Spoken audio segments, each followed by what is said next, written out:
కుహు కుహు సరాగాలే శృతులుగా కుశలమా అని స్నేహం పిలువగా కిలకిల సమీపించే సడులతో ప్రతి పద పదాలేవో పలుకగా కునుకు రాగ బుట్ట బొమ్మ గుబులుగుందని వనములేచి వద్దకొచ్చి నిద్రపుచ్చని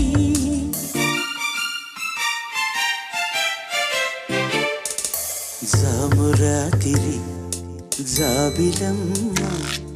జోలపాడనా